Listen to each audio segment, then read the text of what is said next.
Hola a todos y bienvenidos a este quinto vídeo del curso básico sobre Python que estamos llevando a cabo aquí en YouTube.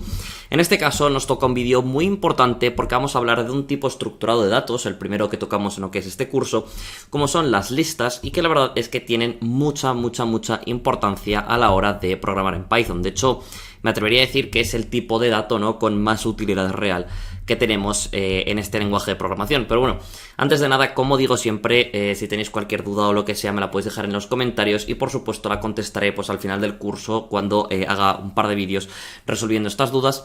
También recordad que, bueno, la gracia de todo esto es que poco a poco vayamos creciendo y vayamos haciendo cosas más complejas, ¿vale? Estamos empezando ahora por el principio, obviamente. Primero, pues estamos tratando todo lo que son los tipos de datos que tenemos en Python y cómo trabajar con ellos. Y luego más adelante, ¿no?, a medida que vayamos avanzando con el curso, pues podremos hacer cosas un poco más complejas, ¿no? Pero, bueno, hay que fijar estos conceptos sí o sí. Y también recordaros que, bueno, si os gusta este tipo de contenido, os invito a dejar un like y a suscribiros al canal para que de esta forma YouTube os envíe notificaciones de cuando hay disponible nuevo contenido. Recordad también que si queréis muchas más horas de contenido con muchas más explicaciones, más ejemplos y, bueno, en definitiva un curso mucho más completo, podéis adquirirlo en la descripción del vídeo por un total de 25 euros. Así que nada, dicho esto, vamos a pasar ya a lo que es la pantalla del ordenador y vamos a explicar un poquito pues lo que es esto de las listas, ¿no? Bien, digamos, voy a mover el micrófono que siempre se me olvida. Digamos que las listas forman parte de lo que habitualmente nosotros conocemos como colecciones de datos. Es decir, antes en las variables normales nosotros podemos guardar un solo dato. Por ejemplo, en una variable de tipo numérico podemos guardar pues un 3. Sin embargo, en una lista podemos guardar una serie de elementos, ¿no? Entonces, bueno, empezando por el principio, ¿cómo se crea una lista? Bueno, hay dos formas de crear una lista en Python. Vamos a llamarla mi lista. Y podemos o llamar a un método que se llama list, ¿vale? Esto devolvería una lista, que de hecho vais a ver como si yo ahora esto imprimo esta variable, ¿vale? Bueno, me imprime lo que es una lista vacía. Y si yo, como os enseñé al inicio de este curso, imprimo el type de esta variable en cuestión, pues podéis ver cómo efectivamente, perdón, podéis ver, un segundo, que es que no había guardado. Podéis ver cómo efectivamente pues imprime que es de tipo lista. Bien, como digo, este es el primer método que nosotros tenemos para crear una lista, pero yo en principio no os lo recomiendo porque me parece que para qué vamos a escribir 6 caracteres cuando hay una forma mucho más rápida, que es mediante corchetes, ¿vale? Si nosotros hacemos esto, nos crea una lista, en este caso una lista vacía, que es exactamente igual a llamar al método list. Bien, nosotros obviamente en el momento de crear esta lista podemos ya meter una serie de elementos en ella. Por ejemplo, aquí podríamos meter 5 elementos, ¿no?, que serían los primeros 5 números, el 1, el 2, el 3, el 4, el 5. Y si yo guardo y ejecuto esto, podéis ver cómo efectivamente se imprimen dichos números por pantalla. Y bueno, tenemos lo que sería una lista. Bien. Realmente nosotros en una lista podemos guardar cualquier cosa, no tienen por qué ser ni los mismos elementos, ni del mismo tipo, ni nada. Entonces yo puedo aquí guardar en primer lugar un 1, luego guardar la cadena de caracteres Carlos, después guardar un número decimal, después por ejemplo guardar una variable booleana, luego guardar, yo que sé, la cadena de caracteres Andrés, después el 77, y aquí no habría ningún problema, ¿vale? O sea, realmente en una lista podemos almacenar lo que queramos. De hecho, hasta tal punto que nosotros podemos almacenar dentro de una lista otra lista, ¿vale? Por ejemplo, podemos guardar una lista vacía o podemos guardar una lista que tenga los elementos, yo que sé, 3 y 4, bueno, y así realmente con lo que queramos, ¿no? Y de hecho, para que veáis que no estoy mintiendo, si yo ejecuto esto, pues se me imprime por pantalla la lista sin ningún tipo de problema. Bien, obviamente con las listas pues vamos a querer hacer cosas, ¿no? No solo, bueno, la vamos a crear con elementos. Bien, lo primero que tenemos que saber es que nosotros podemos acceder a los elementos de una lista. Es decir, imaginemos que tenemos esta lista, que de hecho podemos conocer su tamaño utilizando la variable, el método len. Si ejecuto esto, pues me va a decir que en este caso mi lista es de tamaño 7, es decir, tiene 7 elementos. Entonces yo ahora digo, vale, quiero conocer el elemento que ocupa la posición número 4, ¿vale? Que está justo en este caso en la mitad de la lista. Bueno, pues como sabéis, como en Python los índices empiezan en 0, es decir, el primer elemento tiene índice 0 y yo quiero conocer el cuarto elemento, pues tendría que utilizar el índice 3, ¿no? Entonces en este caso 1, 2, 3 y 4, el cuarto elemento sería true, ¿vale? Índice 0, índice 1, índice 2, índice 3. Bien, pues si yo ejecuto esto, efectivamente se imprime por pantalla true y podemos bueno, ver que no hay ningún problema con esto, ¿no?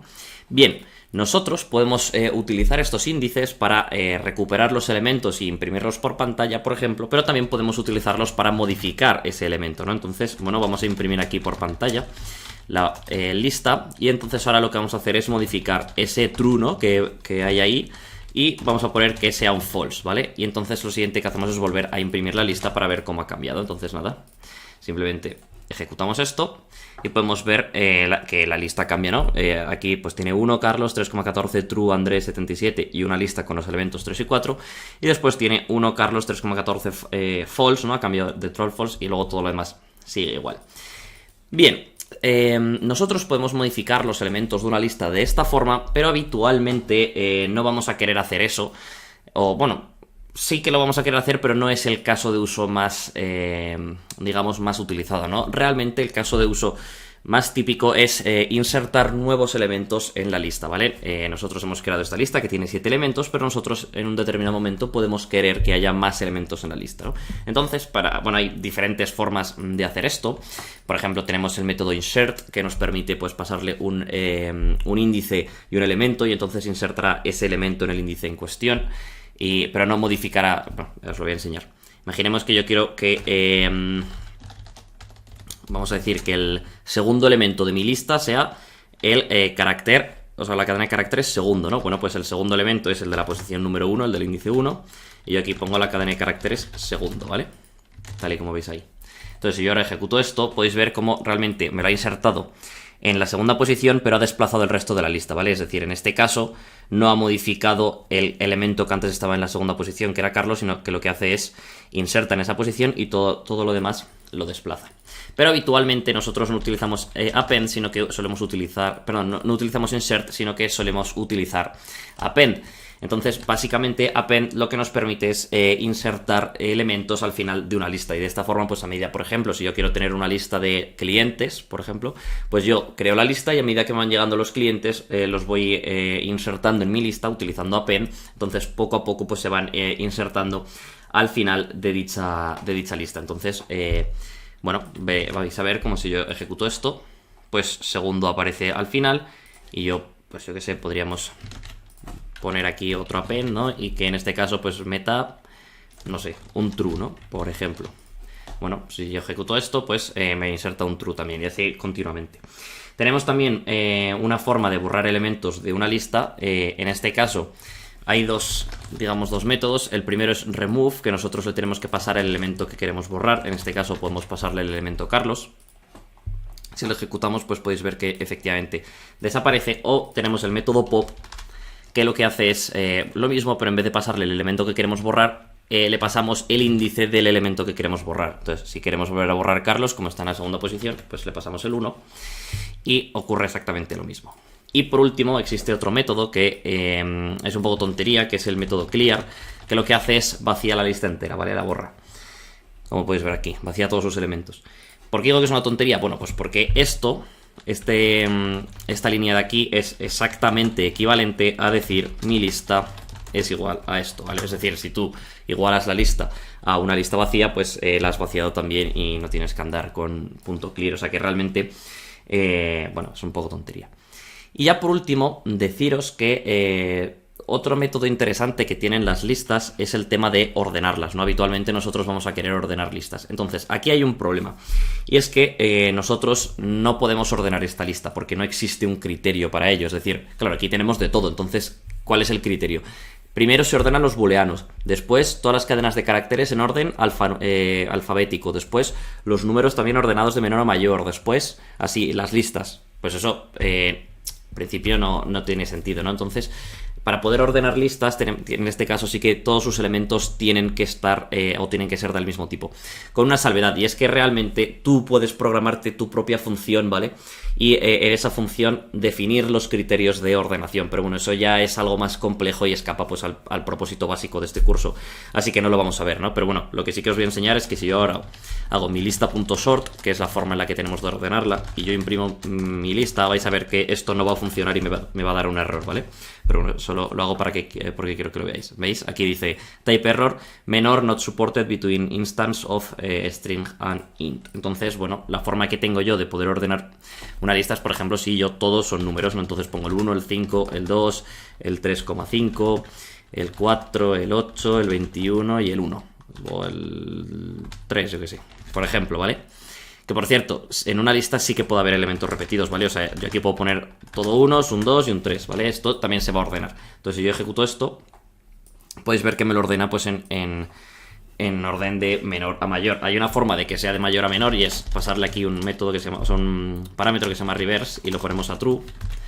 Entonces, si hacemos esto y se ejecuta, pues veis cómo está exactamente al revés. Y esto funciona también, por supuesto, con cadenas de caracteres, ¿vale? Es decir, si yo aquí pongo, no sé, vamos a poner Carlos, vamos a poner Andrés, que estaba antes, vamos a poner Sergio, que vamos a poner Marta, yo qué sé, y vamos a poner Isabel, por ejemplo, ¿vale? Entonces, si yo ejecutamos esto, como está en reverse, se va a ordenar en orden inverso al orden alfabético, pero si quitamos esto de reverse true, así, se va a ordenar en orden alfabético, como podéis ver aquí por pantalla, ¿no? Andrés, Carlos, Isabel, Marta y Sergio. Así que nada, con esto ya hemos terminado. A ver que coloco el micrófono. Con esto ya hemos terminado pues este vídeo, ¿no?, sobre listas.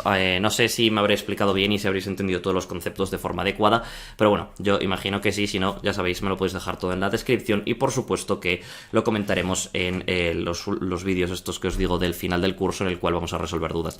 Deciros que obviamente poco a poco va a subir el nivel, ¿no? Al final estamos empezando por las variables. Es normal que esto os cueste más de entender que las variables, al igual que es normal que esto os cueste menos de entender que las cosas que vamos a ver dentro de 5 días. Pero bueno, poco a poco, como digo, si tenéis dudas, dejádmelas en los comentarios, pero deciros, y en esto me vais a tener que creer, que este vídeo de listas pues probablemente sea uno de los más importantes del curso, dada la importancia real que tienen las listas en Python a día de hoy, así que creo que es algo que sí o sí tiene que quedar muy muy claro. Si os ha gustado el vídeo, os invito a dejar un like y a suscribiros al canal para no perderos ninguno de los vídeos que haré en el futuro, y recordaros también que si queréis apoyar este contenido y queréis continuar formándoos, en la descripción del vídeo tenéis el enlace a una página donde podéis adquirir cualquiera de nuestras dos formaciones. Sin más, yo me despido ya y nos vemos en el próximo vídeo.